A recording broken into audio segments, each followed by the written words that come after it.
Hi, everyone. Welcome back to a brand new episode of Not Aspirational. I'm your host, Hannah Aaron Brown. How fabulous to be here together today. It's been a few weeks since I was by myself behind the mic, and I have been just so grateful and thrilled to have all of the amazing guests on the show the last few weeks. And I'm also excited to be with y'all by myself today because I feel like we have so many things to catch up on, like both like with my personal life and also more importantly, like pop culture stuff. So let's get into it. First of all, a couple of housekeeping things. Make sure to stream Hot Girl Yolanzo Mix featuring me on SoundCloud. I linked it for you in the show notes. It is the perfect like hot girl walk mix, getting ready, pre-gaming, like going out song. I mean, with Halloween coming up, I feel like we all have to have our hot girl playlists like out of 10 at full mast, if you will. And I feel like Hot Girl Yolanzo Mix featuring me is the perfect addition. And how fucking cool and like what an honor to be on a Yolanzo track. Truly not on my 2025 bingo card. Like I truly never would have guessed that of all the things that could happen to me this year, I would be on a Yolanzo track. Like I would be on a Charlie XCX remix. Like, huh? Like so fucking cool. Also, if you have not heard it yet, make sure to head on over to Everything Iconic with friend of the pod, Danny Pellegrino, and check out Great Mugs, which is a new like series we're doing where I guest host and we talk about pop culture things. Our last episode came out a few weeks ago and it was so fun. So if you haven't heard that yet, that is also linked in the show notes for you. And I hope you love it. And if you've reached out to let me know that you love it, that means so much to me. Thank you for listening. And we have another episode coming your way relatively soon. So keep an ear and an eye out. Okay, now let's get into all my topics for today. On a personal note, I've been feeling a little down these last few weeks. Just because of like financial scarcity stuff, which is, I hate the word triggering because I feel like it's overused, but it is triggering for me because I grew up with a lot of financial scarcity. So when I don't feel like I have a million extra income streams, I go like, and everything kind of clenches. And with that said, I leave for London tomorrow on an anniversary trip with Jake, which like, you know, it's like everything's fine. We're okay. But I just have my own like scarcity and trauma around money. So anytime like I invest in something and or don't have like a million lucrative irons in the fire at once, I get very anxious. So I've been like kind of actively working on that. And then also just feeling like wanting to get back into my routines after the chaos of the summer, the beautiful chaos of the summer. But then I was like sick for a few weeks and it's just felt kind of like, and kind of all over the place. And I was thinking about this because I don't know. I feel like I said this a few weeks ago. Maybe I just thought about it. I honestly don't know.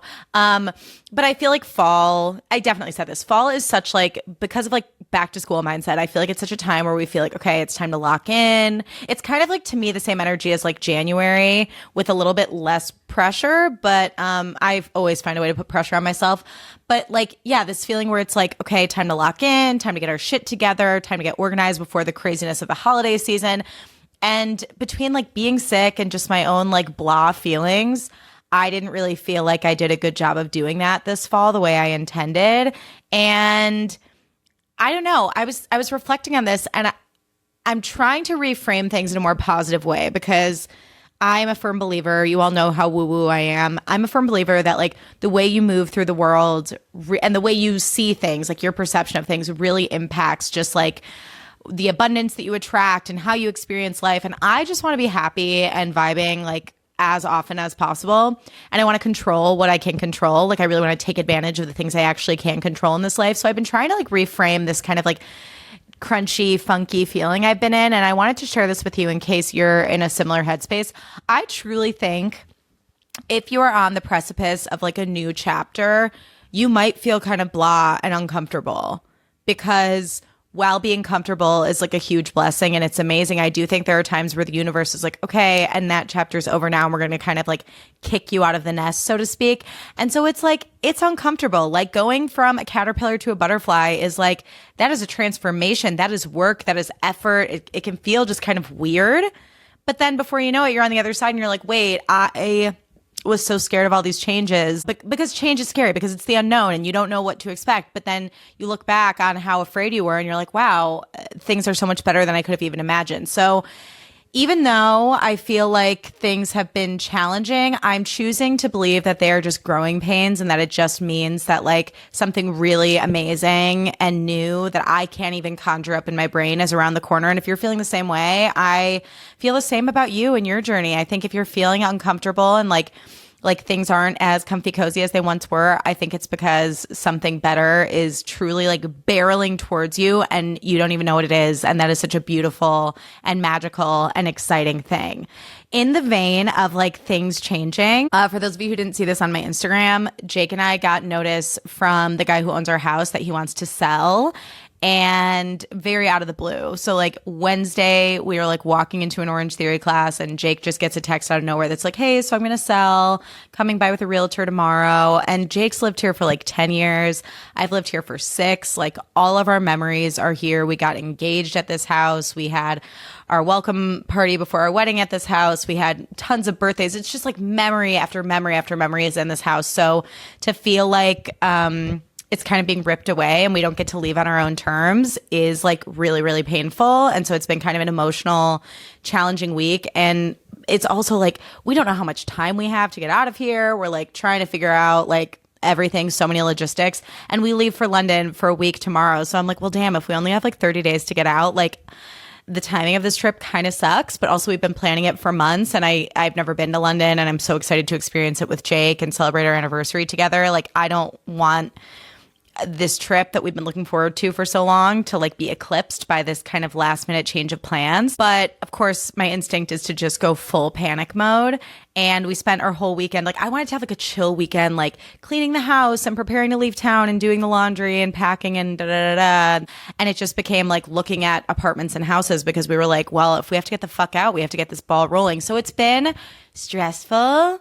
And I really feel like Anastasia when it comes to like this idea of like what a home is, because without getting like too deep, my home life was like kind of stressful growing up. I'm sure I've talked about that before. And I didn't always feel safe in my home and I didn't always feel like there was space for me in my home. And I never really felt a sense of peace like walking through my front door for as long as I could remember. So being able to experience that in this house has been like the most beautiful healing thing. I'm not going to cry, I swear. So moving, it feels really loaded. But all this to say, again, if you're in a transitional time, it's going to be okay. We're in it together. Okay. We're in it together. It's going to be okay. And change is uncomfortable, but I think it can be good. And I think the universe pushes us to move towards change when the universe knows it's time, because sometimes like you don't want to move towards change because you're like, what the fuck? Why would I move towards change when things are so comfortable? And I think sometimes the universe like throws you in the deep end and they're like, no, it's time to swim, baby. Like you got this. So if you're also being shoved from the nest by the universe, we're in it together. Wow, that was a lot more long-winded than I planned on. By the way, speaking of house stuff, so Jake and I were looking at houses and apartments this weekend, as I said, and we saw this really cute little spot, and it's owned by this like very petite older woman. And she was like nice, but not warm, you know? And I feel like Jake and I have like pretty big golden retriever energy. We're like, oh my God, hi. And like, we're looking at all these like old places with charm. And we're like, oh my God, like we really nerd out about architecture and when something was built. And like, if I were a landlord, I would want a couple like me and Jake to move in, even though I'm biased. Just like, oh, these people will like respect this space that I have put my heart and soul into. And we meet this lady and she is just not vibing with us, like not picking up what we're putting down. And it truly felt like a stand-up show where I was just bombing. Like I was just like, oh my God, these built-ins. And she was like, yep, yeah, they're pretty cool. Anyways, so you guys said you have a dog. Well, just got the floors refinished. So I do get concerned about that. And we're like, okay. And now it's just this joke where I'm going to give her a pseudonym, and it is Nicola. So as we left, I was like, I just feel like metaphorically, Nicola was like, and if you're not watching on YouTube, it's me flipping up 2 swear fingers with a look on my face. It's like, fuck you. I truly feel like Nicola was like, with us and just did not vibe with us at all. So now every time I'm in a place of 2 swear fingers in the air, I'm like, I'm fully in a place of Nicola. I am pulling a Nicola. I am going full Nicola on the situation. So next time you're in a situation where you feel the need to flip 2 birds at once, which by the way is very freeing. I don't know the last time you've given someone the finger, but doing 2 at once feels extremely powerful. So I invite you to honor your inner Nicola the next time you're just like, fuck this, fuck you, fuck the whole thing. Flip 2 swear fingers up and just feel the power of what it feels like to be Nicola, this iconic woman who will never be my landlord because she didn't like me.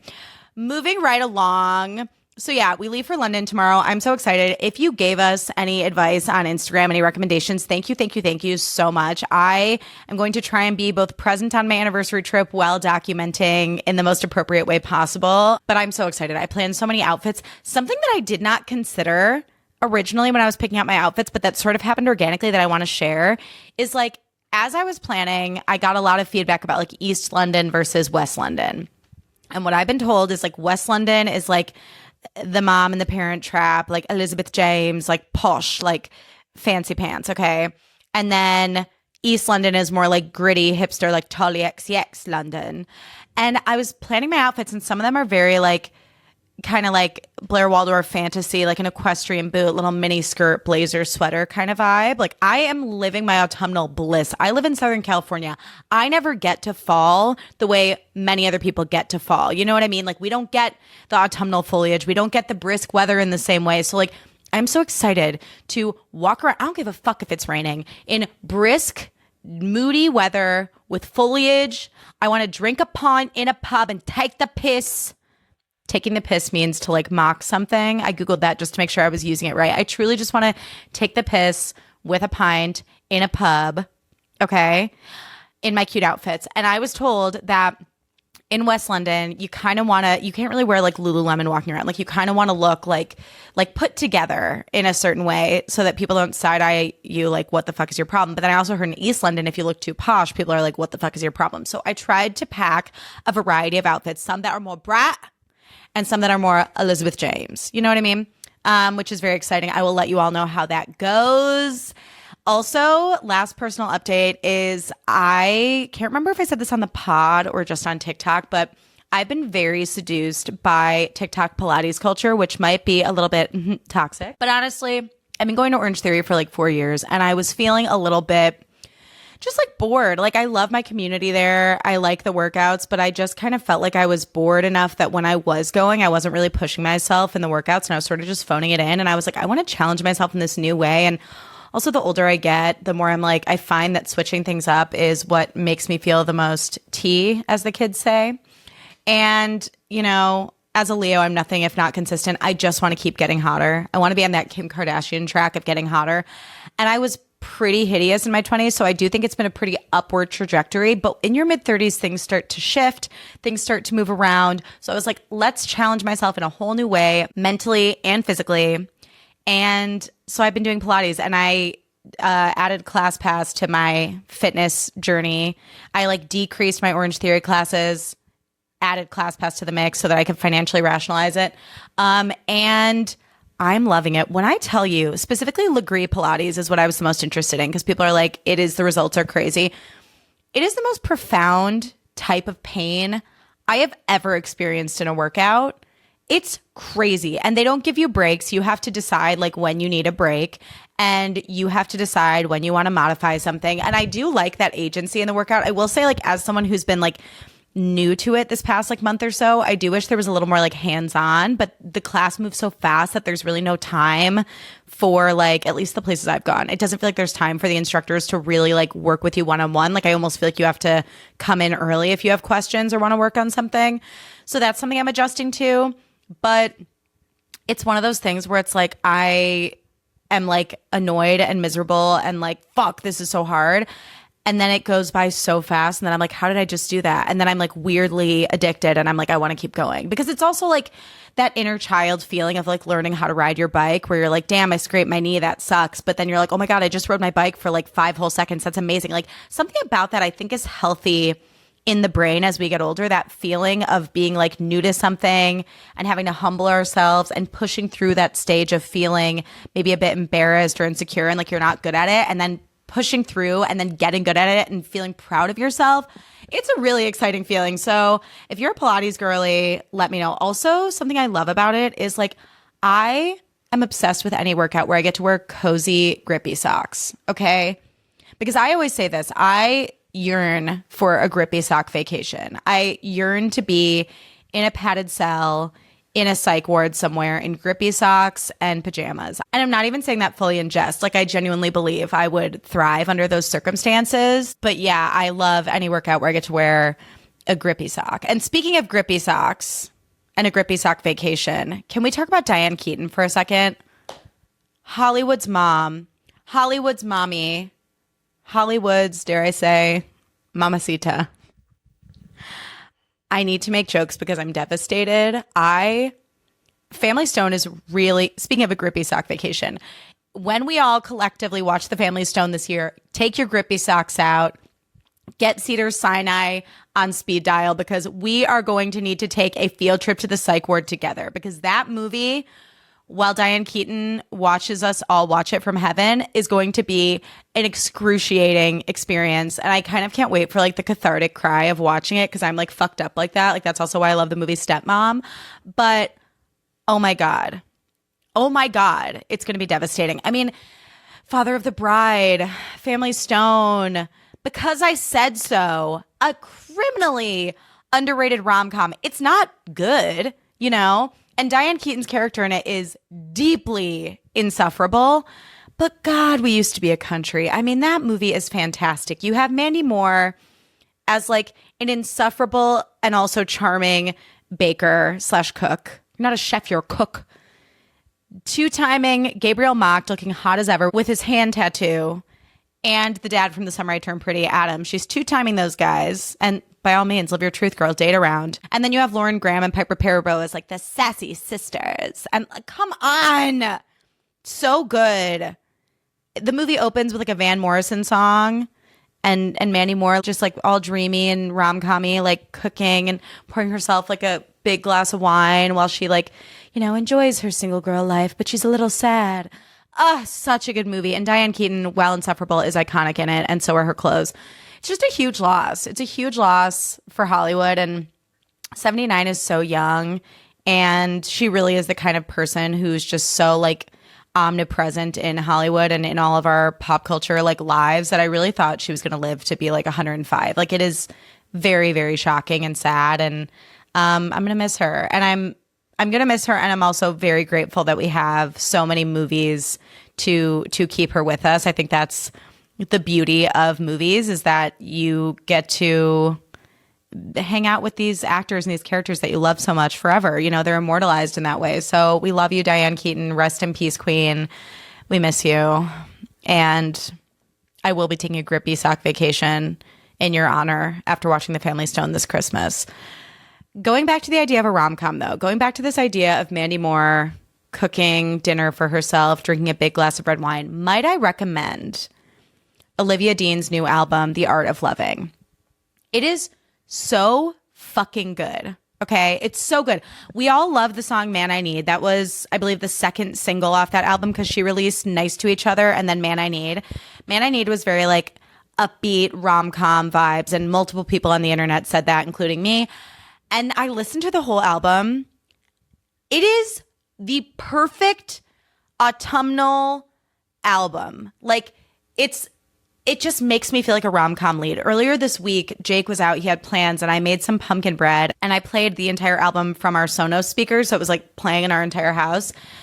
And I was just like, you know, drinking a glass of wine, making my pumpkin bread, and it was just the most romantic main character experience. And I just highly, highly recommend to anyone who wants to channel their main character energy this fall, listen to The Art of Loving all the way through, start to finish. It's just the best. It really reminds me of like an album my mom would have loved. And I was trying to think about like artists that I think fall into a similar category and why it gave me that like warm and fuzzy, like riding in my mom's car in the 90s kind of feeling. It reminds me of like if you grew up in a household that played a lot of like Norah Jones, Macy Gray, Sade, who else? Like Amy Winehouse, Alicia Keys, like that kind of vibe. I think you will really, really love this album. So Olivia Dean, The Art of Loving, give it a listen while you bake or cook or something. You will not be disappointed. Okay, moving right along. The Woman in Cabin 10 came out on Netflix. It stars Keira Knightley. And I read the book back in like 2019. It was definitely like if you were a girl who like loves a thriller, like if you love the book Gone Girl, everyone was like, The Woman in Cabin 10 is lit. You'll love it. It took me forever to read, which is no surprise because I'm still reading Credence. I'm taking my sweet ass time. But still, there were parts of The Woman in Cabin 10 that were very slow. So I was excited to see that they were adapting it into a movie. And the movie, when I went to put it on, is only like an hour and a half long. And I was like, damn, okay, for like a 500-page book, they're really just like lickety split. Like, this is the story. Do with it what you will. Quick spoiler alert here. If you have not seen The Woman in Cabin 10 or you have not finished the book and you don't want spoilers, please fast forward a little bit. Here's your chance. But I watched the movie over the weekend and it was fun. Okay, it was fun. And there's this big plot twist, right? That the guy, the billionaire who owns the yacht, is a bad person. No surprise there. And his wife, who has cancer, is actually being impersonated by another woman for like 90% of the movie. Like after the first night, he murdered his wife who had cancer, like straight to hell with you, sir, throws her overboard, and then brings this like other woman in and has her shave her head to like impersonate his wife so that he can inherit like money in her will that she did not want to give him because she wanted to put it towards her philanthropy because his dead wife with cancer was a nice lady and he was a piece of shit, obviously. So the whole movie ends, it culminates in this big event where this billionaire guy has, you know, manipulated this woman who's impersonating his wife to sign the will, sign her money away in the will to him.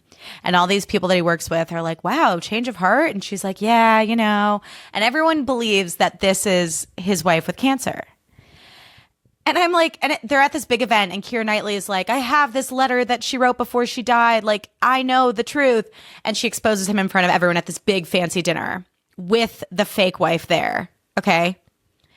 And there's pictures of the real wife all over from like her philanthropy, from her like foundation that she owns. And so I'm like, you're telling me that some random woman, some random bald woman shows up at this event, and just because she is like white and bald and has high cheekbones, not one person who works with and or knows this couple, this billionaire and his wife with cancer, not one person is like, hey, like your entire face looks different and you're like shorter. Like I'm supposed to believe that not one person was like, that's not fucking her. Like, I'm sorry. My mom died of cancer. My mom was bald for a long time. You could not have just replaced my mom with a quiet bald lady and had me be like, that's her. Or like her old coworkers, someone who didn't know her as well. They still wouldn't have been like, yep, that's Laura. Like, are you fucking kidding me? And I don't remember like reading the book and like clocking how insane that is, but it is like a very insane twist that some random bald woman just like replaced this man's very famous, very well-known, like very rich wife. And everyone was just like, yep, that's her. Like, what? Like, what in the Hannah Montana fuck? Like, just because she's bald, we just forget all her other features? Like, that is crazy, right? That is crazy. Anyway, if you watch the movie, let me know what you think. I want to know your thoughts. But I was just like, I know we have to suspend our disbelief. Is it suspend your disbelief or suspend your belief? Suspend your disbelief for the sake of like having fun during a movie. And I'm like kind of an idiot. Like, I don't normally notice plot holes, but I watched that and I said, something's not right. That is weird. Anyways, moving right along. Okay. The Life of a Showgirl came out since I last recorded by myself with you guys. And I am honestly so tired of the Taylor Swift discourse. Like, I will say, I think it's been like fascinating to ingest like all the different takes on why this album is not good. So I don't really feel like there's much more to say. I feel like I said this on TikTok. when it comes to the Taylor Swift discourse at this point, I feel like the Scarlett Johansson Marriage Story meme where she's like, and she just looks like fucking exhausted. Like, that's genuinely how I feel. But in case you're wondering, my 2 cents, I'm going to keep it brief. I think on one hand, people are like, this album is ass. And I honestly don't think it's very good. And I don't appreciate her firing shots at Charlie XCX, my queen. I will say, if she wants to make an album that's just like fun and light and poppy, I don't think that's the problem. I think it's that the songs aren't good, and also that some of the lyrics are microaggressive. And I just think it's kind of interesting that the fandom is like, she's a mastermind, she's a genius, like everything is so carefully curated. But then when lyrics come out and like creators are like, hey, this is a microaggression, it's like, oh, come on, that's a reach. Oh, come on, she's not promoting trad wives. Oh, come on. Like, so which is it? Because you can't be a mastermind and then be like, oh, what? I'm a baby. I'm a victim. You can't do both at the same time. So if you're a mastermind, be a mastermind, but then be prepared to take responsibility when people push back and they say, hey, that wasn't okay. And can you see why what you said might invoke this kind of vibe, or might like give people a certain idea about you and your values? Like, you know, if you're a mastermind, be a mastermind, but be prepared to answer for it. You cannot conveniently be a victim when you just don't feel like answering for shit that you put out there. I'm sorry. I think it's ridiculous. And I also think that like to be a true fan of an artist means to be able to criticize them and encourage them to grow. And yeah, I think I said this on TikTok too, but I think it's like if you have a parasocial relationship with an artist, I get it. Like, I've loved Lady Gaga since I was 18 years old. I fucking love that woman, okay? But if you have a parasocial relationship with an artist, think of them as like your friend. Wouldn't you want to call out your friend if they said or did something that was problematic? Wouldn't you want to be like, hey, girl, I love you, but like, what the fuck was that? Like, come on. So it's like, if you view Taylor as your friend, then you should be comfortable holding her accountable. If you don't want to hold her accountable, then that means you should look up the Jonestown Massacre expeditiously and learn what it means to be in a cult, okay? I'm setting myself up for failure here. I also think that dropping a trailer for a documentary and then like another era's movie on Disney Plus on Indigenous Peoples Day, because God forbid she doesn't release something on the 13th, is extremely fucked up and problematic. Like, Indigenous Peoples Day is not about white people. And to center herself on that day of all days just kind of gives me the ick, especially after, you know, making people pay $20 a ticket to go to AMC and watch 2 hours of lyric videos that they could watch on YouTube for free. I think it's, in this climate, in this economy, it just all gives me the ick, like big time. And then the last thing I will say is that the song The Life of a Showgirl is full Lin-Manuel Miranda. And for that reason, I say absolutely not. I take a pearls of wisdom. It's like listening to Hamilton. And for that, I say, not for me. I know people love Lin-Manuel Miranda, and I appreciate what he has done in the landscape of musical theater. I can appreciate that he is a talented person while also being repelled by every piece of music he's ever written and just not really vibing with him as a person, because he reminds me of like the most triggering kind of theater kid. Oh, and sorry, one more thought. I will say, like, going back to the Taylor Swift, like charging people to go watch lyric videos at AMC for $20 a ticket for an exclusive 48-hour period. I think it is the biggest grift since the Star is Born soundtrack put Alec Baldwin introducing Ally as a track on the soundtrack. I don't know if you guys know that, but when A Star is Born came out, they released the soundtrack, and one of the quote songs on the soundtrack was just Alec Baldwin in the movie introducing Ally on SNL going, "Ladies and gentlemen, Ally," as a track. And I'm like, who the fuck needs to listen to that? Isn't that insane? I'm going to play it for you right now just so you believe me. Here we go. Where is it? SNL dialogue. Ready for? Here's all Alec, four. in 5 seconds. Four, three. And 2. go for. Here's all four. And cue Alec. Ladies and gentlemen, Ally. Is that not the most insane thing? That's wild. That is a grift. Taylor Swift is giving, ladies and gentlemen, Allie levels of grift. Okay. Okay. Moving right along. This is very exciting to me. This is actually the pop culture news I crave as the world burns down. Sabrina Carpenter and Joe Keery both played at Austin City Limits recently. And Sabrina Carpenter has this bit she does when she sings the song Juno, which is the song where she does like a sexy position on the stage and she goes, have you tried this one? Because one thing about Sabrina Carpenter is she's like, I'm Betty Boop and I love to fuck. And I'm like, listen, girl, good for you. I'm like, I'm Betty Boop and I like to take naps. Like, that's the kind of pop star I would be. I'm Betty Boop and I like to be alone in bed by myself, touched by no one. But Sabrina Carpenter does this bit when she performs Juno where she finds someone in the audience and she like kind of incorporates their name into the song or something. And so she's like, who do we have out here tonight? What's your name? And it's Joe Keery, a.k.a. Steve Harrington from Stranger Things. I think Joe Keery is so fucking hot. And Steve Harrington specifically is like one of like a character that truly could do anything, anytime, any way, any day to me. I would be Betty Boop who likes to fuck for Steve Harrington. You know what I mean? Like he awakens something really primal in me. He's like, I want to read a version of Credence where every guy in the family is just Steve Harrington, Steve Harrington, Steve Harrington, just a copy paste of Steve Harrington. Copy paste, 3 Steve Harrington clones, a girl in a cabin fucking them all. Like that. Maybe I should write that.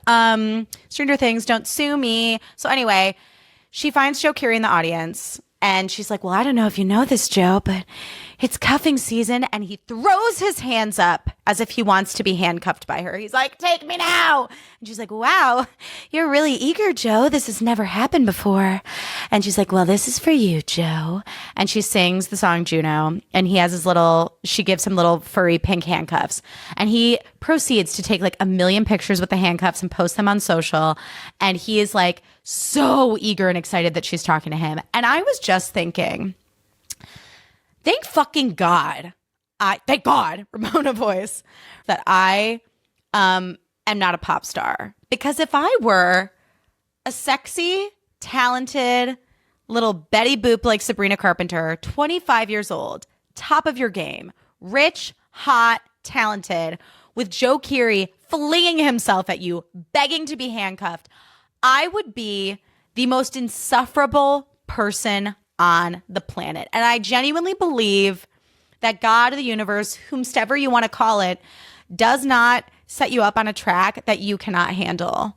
Like in the sliding doors Gwyneth Paltrow version of my life, if there is a track where I would have been Betty Boop who likes to fuck pop star, I truly would be just a horrible person. I think I would be not a good hang at all. Like the thought that Sabrina could like take out a little Betty Boop like phone. Like in my mind, Sabrina Carpenter has like one of those like phone that looks like a set of lips. And she goes, boop, boop, boop, boop. And is like, hi, I want to go on a date with Joe Keery. Or like, no, what am I talking about? It's actually her lounging around, like lotioning her arms, like fucking Wendy Peppercorn and Sandlot. And then the phone's like, ring, ring. That's how her phone rings. It's like, ring, ring. And she goes, hello. Oh, Joe Keery wants to date me? That's cute. I'll see him at the show. And then she hangs up. Like, that's her life. I have no doubt that that's her life. And like, what a beautiful life she gets to live in her cute little spangly, sparkly costumes. Like, the thought of this is something I struggle with as a Leo. And I've really had to like unlearn and unpack. And thank God that Jake has given me such a safe space to like learn this important lesson that like, I had to learn that you don't need to be like impressive, like an impressive performer for someone to love you and believe in you. Like I really used to think I had to like have something like a sexy resume, like look at me in this movie, look at me, like me performing, like footage of me performing. I felt that I needed to show that to a man and have it be impressive and sexy to him for him to want to be with me and love me and support me in my career, which is like so fucked up, right? And I do think there's something to be said for like, it's sexy when someone is in their element and doing what they love. But I think the vibration of being like, I'm in my element and I'm doing what I love is very different than the vibration of like, I need to be impressive and sexy to this man while I do this thing that I love so much and have worked so hard on. You know what I mean? So I can only imagine, that said, how fucking hot it was for Joe Keery to watch Sabrina Carpenter after they have this cute little public flirty moment in front of everyone. Oh, how fucking hot it must have been for him to watch her like prance around the stage, singing and dancing in her little blue sparkly dress, just like fucking giving a kick-ass performance. Like the whole thing is so horny and so sexual to me, and I just love it. And then I saw in Demois that she was spotted, obviously looking hot in a demurcy little black mini dress, going to his show at Austin City Limits. And I was like, this is the pop culture horny news that I fucking crave, okay? And if you look at Joe Keery's dating history, he used to date Micah Monroe, who her breakout role, I believe, was in It Follows. And now she's kind of become this like indie darling. She was in Longlegs. She's been in a lot of indie flicks, successful indie flicks.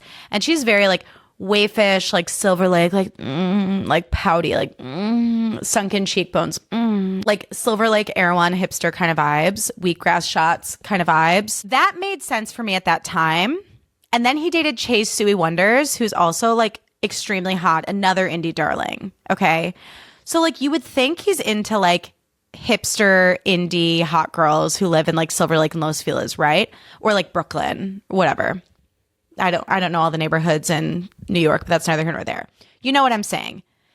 And then he goes for Polly Pocket, Sabrina Carpenter, a girl who is so at the top of her game career-wise, so forward-facing.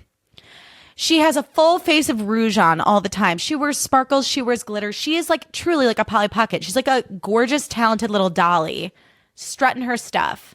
For him to go from like hipster Brooklyn Silver Lake girls to that is very exciting to me, because it's almost like I might be projecting, okay? And I'm sorry. It's not likable, but sometimes it happens. We're all human.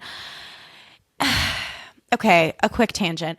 As a theater kid, I always felt like I wasn't like theater kiddie enough to be taken seriously as a theater kid. Like there was a period in my life where every theater kid I knew would only talk about like plays and theater, and they all drank coffee out of like mason jars. And I never felt like I fit in with that. And thus I felt like people didn't see me as like as talented. And that could have been fully in my head. Okay. I've gone to enough therapy to know that I'm kind of like fucked up and I'm prone to like cognitive distortions. Right. But similarly, I do feel like in the artistic space, I just love when like a bubblegum pop girl who's like, I am feminine and I am girly and I like to fuck and I'm loud and I'm out there and I have a voice and I have my opinion and I'm not mysterious at all. I think that's the crux of this. I love when a not mysterious hot girl gets a hot, mysterious guy, because it's like, it's an exciting pairing. It's an unexpected pairing. And Joe Keery is kind of a man of mystery. Like for how huge Stranger Things is, he kind of flies under the radar. And so for him to potentially date or at least have a really fucking hot hookup, fling, whatever, or with someone as forward facing as Sabrina Carpenter and like in the zeitgeist as Sabrina Carpenter, I ship. I think it's so fucking hot. I think it's so hot to be a fly on the damn wall. Okay. Now let's get to a Hollywood couple that has come and gone. And if they come again, I will yeet myself out the window and also go on a Grippy sock vacation sooner than I thought. That is Ben Affleck and J-Lo. So they were spotted promoting their new movie, Kiss of the Spider-Woman, which J-Lo stars in. So here's the thing. She stars in it and people are saying like, this is amazing. This is like a career defining role. She might get an Oscar, da da da da. He was an executive producer on it. She also was, but she's been saying very publicly in interviews during this press tour that like he largely helped finance the movie. He's a huge reason why it's getting made. And she's just like super grateful. And at the premiere, they posed together and they were warm and they were smiling and they looked like they were getting along. And so everyone's out here like, oh my God, are they going to get back together? And I'm not just saying this because of how much I fucking love Ben Affleck.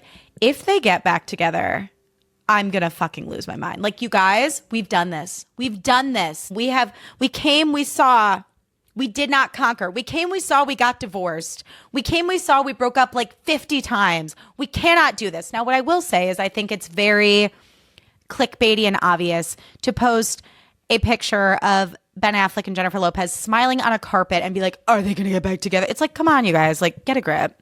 grow up, use some critical thinking skills. The fact of the matter is, they both want this movie to do well. They both invested in it. For J-Lo, it's a career-defining performance. For Ben, it's an investment. Like, they both want the movie to do well. So obviously, he's going to talk about how fucking incredible she is in it and how amazing the movie is. She's going to talk about how amazing he is for helping get it off the ground. They're going to have their PR-approved answers of how they talk about each other and how they promote it. Like, they both have skin in the game. And, like, how many times have we seen photos of Ben Affleck and Jennifer Garner, like, smiling at each other in a park while they co-parent? Like, I think it's great that Ben Affleck and J-Lo are, like, getting along well, and I think great. Like, go to therapy, have an amicable breakup, like, no fucking problem. But I don't think that means they're getting back together. And again, I'm not just saying, I just want to drive this point home. I'm not saying that out of jealousy. Okay. I am excited to see that movie though. I think we were burned before when we thought that Hustlers was going to be J-Lo's Oscar role. She was snubbed. And I honestly, when I watched her documentary, I know J-Lo is like very polarizing and can be obnoxious, but I did feel bad for her when I saw her receive the news that she wasn't Oscar nominated. That was like, that's a bummer for her. So honestly, like, if she crushes in this movie, good for her. Yay, J-Lo. But also, like, if they get back together again, I will be the Scarlett Johansson Marriage Story meme. I'll be so tired and so over it. Like, don't put us through this. Don't put us through this. We are all locked in on Sabrina Carpenter and Joe Keery. Ben and Jen, it's time to go to bed. It's now. Let's get you to bed. Let's get you to bed. And I hope your movie does well. Finally, in closing, we're gonna end with grow up. It's been a few weeks, but thankfully someone pissed me off, so I have a good one. Grow up. Straight men micromanaging how women show up on their social media. Grow up. I recently had a straight man follow me on Instagram and then feel the need to slide into my DMs and tell me that I had posted a hot photo of myself from a stand-up show I recently did. And this guy slides into my DMs and he's like, do you have another Instagram with your like really awesome husband on it? And I was like, he's on this one. And I don't know why I felt the need to respond, but I'm incapable of shutting the fuck up, as we all know. So I was like, he's on this one, haha. And then he's like, haha, like Finding Waldo, like insinuating that I don't feature Jake a lot. And I'm kind of misrepresenting myself on my Instagram because I'm posting hot pictures of myself alone without my husband in them. Like, as if I want people to like think I'm single or like, I don't know. Like, I'm like, what are you getting at, bro? But it really, really pissed me off.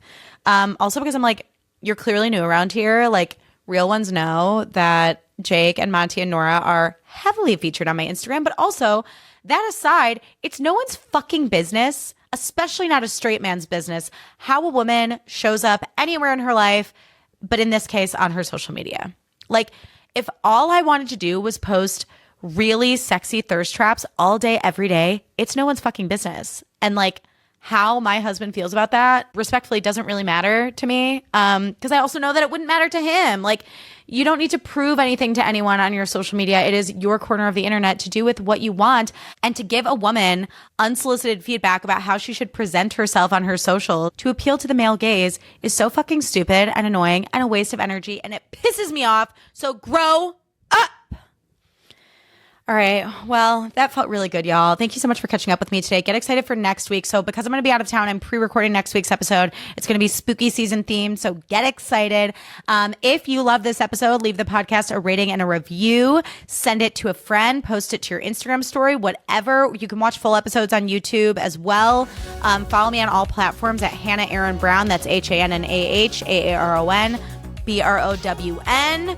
And if you ever want to get in touch with me or the show, you can write in at notaspirationalpod@gmail.com. That'll be in the show notes for you.